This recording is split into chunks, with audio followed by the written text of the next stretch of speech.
சொல்கிறேன், இங்கேருந்து இல்லை, இங்கேருந்து சொல்கிறேன். இந்த 3 நாளில் தான் ஆஃப்டர் 4 years நான் இருக்கேன்.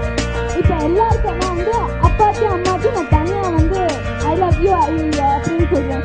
It's not a place of learning. It's something else. It's like second heaven or something like that. இந்த உலகத்திலேயே இருக்கிற சில செயல்களில் நிறைய கஷ்டமான வேலைகள் இருக்கு. அதுல ஒரு வேலை ரொம்ப ரொம்ப கஷ்டமான வேலை. அது என்ன வேலை சொல்லுங்க பார்க்கலாம்? டீச்சிங் இல்ல, டீச்சிங் ஈஸி, அது பிடிச்சிருந்துச்சுன்னா பண்ணிடலாம். ரொம்ப கஷ்டமான வேலை என்ன? பசங்களை நல்லபடியா வளர்க்கறது இல்ல, பொறுமையா இருக்கிறது கிடையாது, கேட்கறது கிடையாது, ஒரே இடத்துல உட்கார்றது கிடையாது, அவங்கள மெயின்டைன் பண்றது கிடையாது. நான் சொல்லட்டோமா? இல்ல, அது கூட கஷ்டமான வேலை இல்லை. மனசு இருந்தா மார்க்கம் உண்டு, முடிச்சிடலாம். ஆனா 40 பெற்றோரை ஒரு இடத்துல உட்கார வச்சு கிளாஸ் எடுக்கிறதுன்றது எவ்வளவு பெரிய கஷ்டம் தெரியுமா? நம்ம கிளாஸ் எடுத்து பழகினவங்க, ஏய் அப்படி ட்ரெஸ் அப் பண்ணாத, இதை பண்ணாத, அது டான்ஸ் ஆடாத, இப்படி உட்காராத, அது பண்ணாதன்னு அடுத்தவங்களுக்கு சொல்லி நம்மளுக்கு பழக்கம் இருக்கே தவிர, இங்க ஒருத்தவங்க 40 பெற்றோரை உட்கார வச்சு கிளாஸ் எடுக்கணும்னா நான் எவ்வளவு பரிதாபம். கொஞ்சம் யோசிச்சு பாருங்க என் நிலைமை. இங்க ஒரு பெற்றோர் எங்க டைம் ஆச்சு கரெக்டா டைமிங் சென்ஸ் மெயின்டைன் பண்ணீங்களா? நீங்களே டைமிங் சென்ஸ் மெயின்டைன் பண்ணலன்னா எப்படி என் பிள்ளைங்களுக்கு டைம் மேனேஜ்மெண்ட் நீங்க கற்றுக் கொடுப்பீங்கன்னு ஒரு வாய்ஸ் உள்ளுக்குள்ள மைண்ட் வாய்ஸ் போயின்னு இருக்கும். கரெக்டா? இன்னொரு மைண்ட் வாய்ஸ் பேசுற பசங்க, என் பையன் மாத்திரம் 2 வார்த்தை கம்மியா பேசினானோ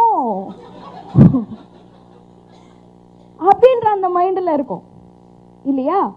ஸோ இப்போ இதுவே நான் வந்து ஹலோ அப்படின்னா உங்க பையன் பக்கத்துல இருந்தானே ஆண்டி ஹலோ சொல்றாங்கல்ல சொல்லுடா அப்படின்னுவோம்.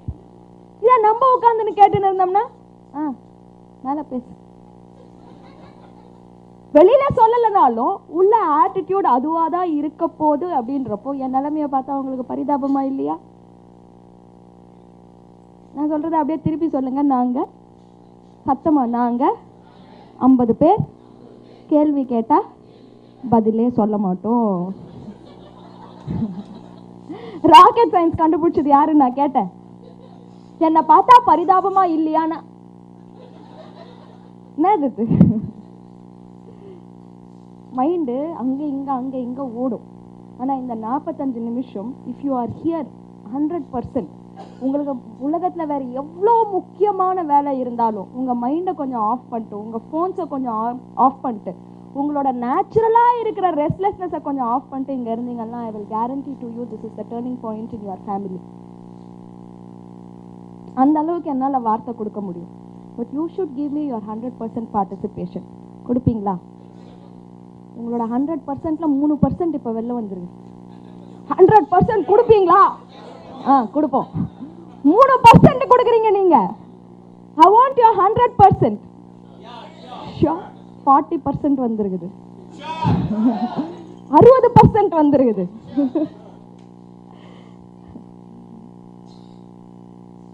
உங்க பிள்ளைங்களுக்கு தெரியாத அட்வைஸ் ஏதாவது இருக்குதாங்க? டைம் வேஸ்ட் பண்றது தப்புன்றது தெரியாதா? இல்ல ஸ்டைல் பண்றது தப்புன்றது தெரியாதா? அப்பா அம்மாவை மதிக்கணும்ன்றது தெரியாதா? படிக்கணும்ன்றது தெரியாதா? எல்லாமே தெரியும். ஆனா இப்போ ஒரு 1/2 மணி நேரமா வந்து பொங்குன்னு சொல்லிட்டு பொங்குனாங்க. என்னவோ இதெல்லாம் ஃபர்ஸ்ட் டைம் யாரோ சொல்லி கொடுத்த மாதிரி இல்லையா? இல்ல அவங்கள பக்கத்துல வைங்க.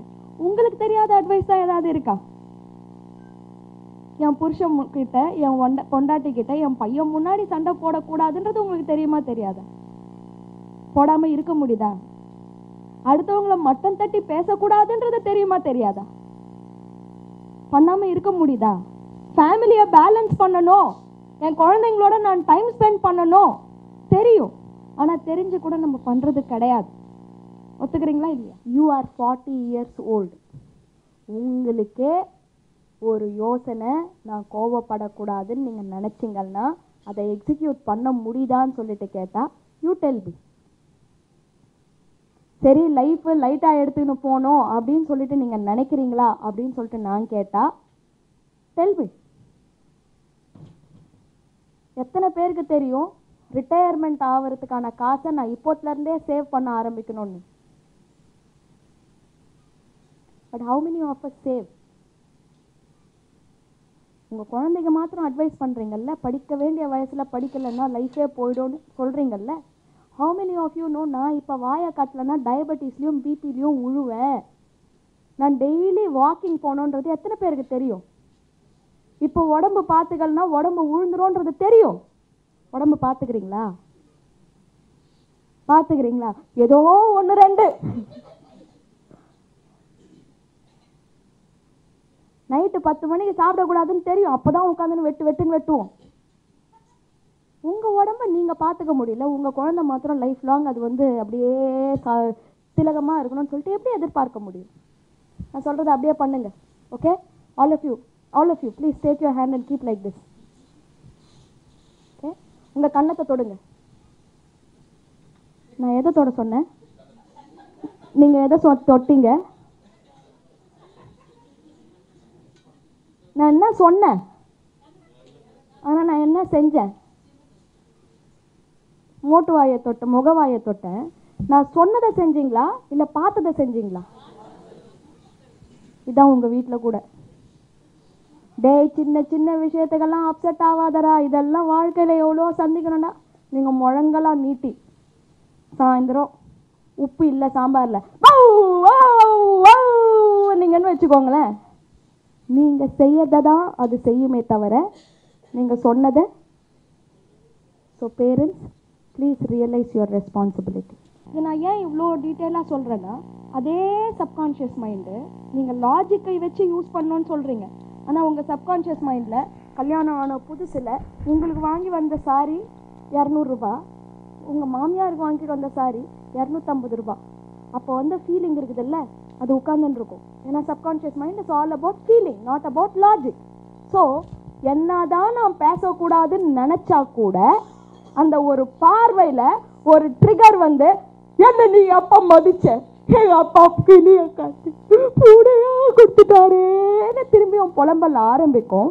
Because you are not being governed by your conscious decisions, you are being governed by your emotional decisions, that is your subconscious mind. உங்கள் லைஃபோட டிரைவர் யார்? நீங்கள் நினச்சிட்டு இருக்கிறீங்க நான் என் முடிவு எடுத்து பண்ணுறேன்னு சொல்லிட்டு, கிடையாது. Subconscious mind. இங்கே வந்ததுக்கு அப்புறமா ஃபர்ஸ்ட் டே ரொம்ப சைலண்ட், ஐ மீன் ஃபர்ஸ்ட் ஃபியூ மினிட்ஸ் ரொம்ப சைலண்ட். எப்படிடா இத்தனை பேர்கிட்ட நம்ம ஃப்ரெண்ட் ஆகிறது அப்படின்ற லெவலுக்கு தான் வந்தேன். பட் உள்ளே வந்ததுக்கப்புறம் 3 days செம்ம ஃப்ரெண்ட்ஸ் ஆகிட்டோம் எல்லாருமே. மைண்ட் ஃப்ரெஷ் ஃபேமிலி ஆயிடுச்சு எங்களுக்கு. நிறைய கற்றுக்கிட்டேன் ஆக்சுவலி. பேரண்ட்ஸ் எங்களுக்காக என்னென்ன செஞ்சுருக்காங்க, நாங்கள் எங்களுக்குள்ள நாங்கள் எப்படி எங்களோட எமோஷன்ஸ் எல்லாம் கண்ட்ரோல் பண்ணோம், எல்லாமே நிறைய கற்றுக்கிட்டேன். Thanks to mind fresh, thanks to Keerthanya. இங்கேருந்து சொல்கிறேன், இங்கேருந்து இல்லை, இங்கேருந்து சொல்கிறேன். இந்த 3 நாளில் தான் ஆஃப்டர் 4 years நானாக இருக்கேன்.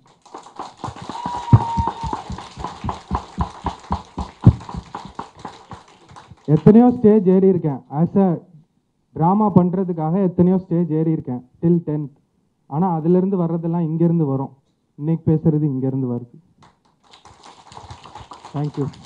தேங்க்யூ கீர்த்தன்யா. ஹலோ, என் பேர் விஷால். எனக்கு ஆக்சுவலாக ஸ்டேஜ் ஃபியர்னால் வராது. எங்கள் ஸ்கூலில் கூட ஒரு வாட்டி கூட இந்த ஸ்டேஜ் ஏர்லாம் பேசினதில்ல. இன்னைக்கு வந்து கீர்த்தன்யா சொன்னாங்க, ஃபஸ்ட்டு கான்ஃபிடென்ஸ் லெவல் புல் பண்ணிக்கோ, நினச்சி பாரு நீ கான்ஃபிடென்ஸாக இருந்தால் எப்படி பேசுவ அப்படின்லாம் சொன்னாங்க. இப்போ எனக்கு இந்த மாதிரி இப்படி உங்கள் முன்னாடிக்கும் பேசுகிறேன்னா நான் கீர்த்தனா தான் காரணம். தேங்க்ஸ். இந்த ப்ரோக்ராம் ரொம்ப இன்ட்ரெஸ்டிங்காக இருக்கே. நம்ம வேலையை விட்டு முதல்ல இதை போய் பார்க்கணும். இதை பார்த்தாவது சேஞ்ச் ஆகும். I am Kavya. I am studying in நான் 11th படிச்சுட்டு இருக்கேன். பயோமேக்ஸ் எடுத்திருக்கேன். எங்கள் அப்பா பேர் கருணாநிதி, எங்கள் அம்மா பேர் சுமதி, அதுக்கப்புறம் என் தம்பி பேர் கதிரேஷ். என் தம்பி வந்திருந்தான். எங்கள் அப்பா சரி ஓகே தம்பி அமுச்சு விட்ருக்கான், இப்போ அப்படியும் அமுச்சு விடலாமேன்னு சொல்லி வந்தாங்க. என்னையும் போஸ்ட்லாம் பண்ணலை, நீ போயிட்டு வா அப்படின்னு தான் சொன்னாங்க என்கிட்ட. சரி ஓகே பரவாயில்ல, நம்ம போய் ட்ரை ஆச்சும், நோ ட்ரை, போய் பார்க்கலாம் அப்படின்னு சொன்னாங்க. பட் வந்தோடனே என்கிட்ட இந்த உள்ள எமோஷன்ஸ் என்னால் கட்டுப்படுத்தவே முடியல. உள்ளக்க அப்படியே ஃபுல்லாக இதாகிடுச்சு. அதுக்கப்புறம் நேற்று கீர்த்தனியா என்கிட்ட சொன்னாங்க, நேற்று எங்கள் எல்லாருமே எல்லாருமே வந்து அப்படியே மனசை உருக வச்சுட்டாங்க எங்களை எல்லாருமே. வந்து வி ஃபீல் வந்து இவ்வளோ வருஷம் இவ்வளோ இருந்திருக்கோமே, ஏதாச்சும் ஒரு வார்த்தை சின்ன வயசுலேருந்து ஃபேமிலி கிட்ட ஐ லவ் யூ சொல்லியிருக்கோம் இல்லை, ஃபேமிலி கிட்ட நம்ம சாரி கேட்டிருக்கோம் இல்லை, எதுவுமே பண்ணதில்லை நம்ம. ஆனால் இப்போ எல்லாருக்கும் நான் வந்து அப்பாட்டையும் அம்மாட்டையும் நான் தனியாக வந்து ஐ லவ் யூ அப்படின்னு சொல்கிறேன். இப்போ உங்கள் எல்லாருக்கும் முன்னாடியும் ஐ am sorry and I love you very much. Really I love you very much. I love you bro. I love you and thanks for you. இங்கே வந்து நான் நினச்சேன் லெக்சர் எதாவது கொடுப்பாங்கன்னு. பட் இங்கே வந்தால் கீர்த்தனியை வந்து நல்லா ரொம்ப ஜாலியாக சொல்லிக் கொடுக்குறாங்க, எல்லாம் நல்லா புரியுது. நான் இது வரைக்கும் ஃபீல் பண்ணதே இல்லை ஃபேமிலிக்கு இப்படிலாம் பண்ணியிருக்கோன்னு. மைண்ட் ஃப்ரெஷ் வந்தோன்னு தான் தெரிஞ்சு என்னாலையும் நல்லா பண்ண முடியும்னு.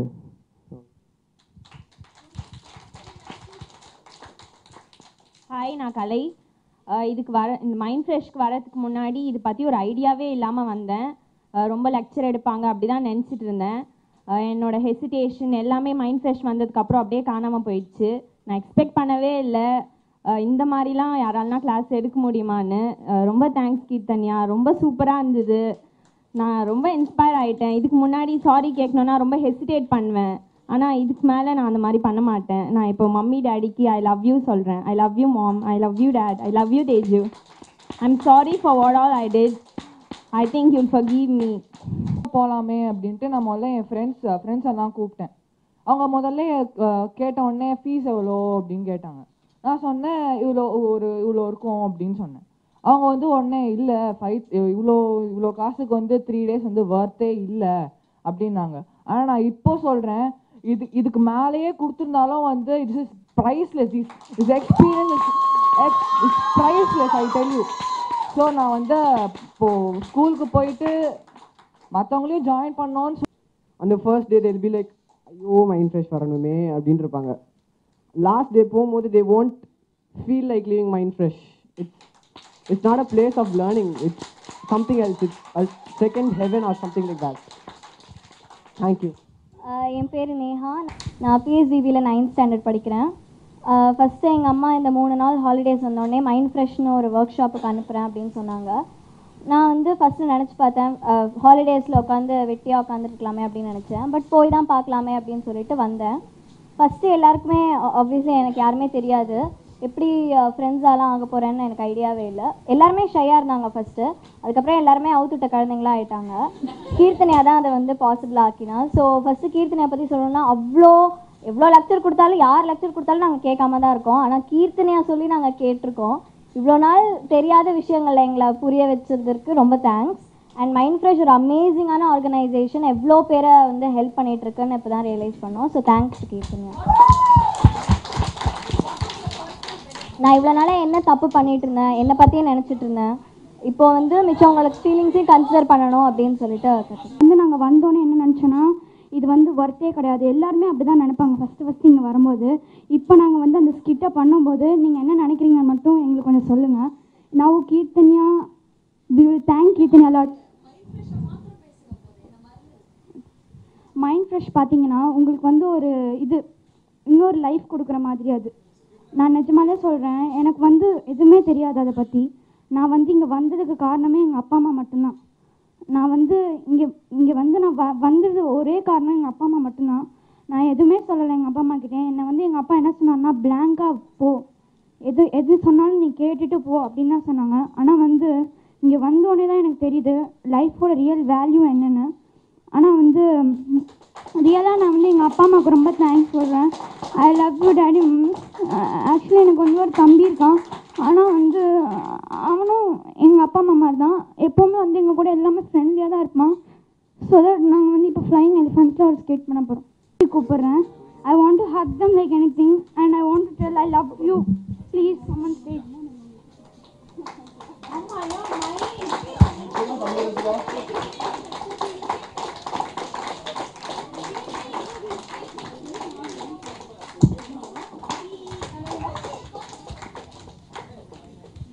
நான் இன்னுமே கேட்காதுன்னா எங்கள் அம்மா எனக்கு வாங்கி தருவாங்க. நான் இது வரைக்கும் அதை கேட்டது கூட கிடையாது எங்கள் அம்மா அப்பா கிட்ட நான். ஆனால் ஃபஸ்ட் டைம் அவங்க நான் என்ன அவங்களுக்கு அந்த தப்பு பண்ணுறேன் நான் உணர்ந்து காட்டினது Keerthanya. I want to hug her like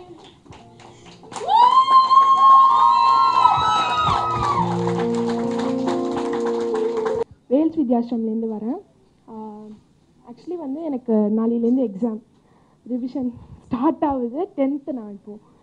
so எப்படி மேனேஜ் பண்ணுறது, ஸ்கூலுக்கு போயிட்டு திருப்பி இங்கே வந்து அப்படின்ற ஒரு கன்ஃபியூஷன் ஸ்டார்டிங்கில் இருந்துச்சு. ஆனால் இங்கே வந்தோடனே இதை கற்றுக்கிட்டா எக்ஸாம் நம்ம போய் எழுத முடியுன்ற ஒரு கான்ஃபிடென்ஸ் வந்துச்சு நம்மக்கிட்ட. யோ ஃப்ரெண்ட்ஸ்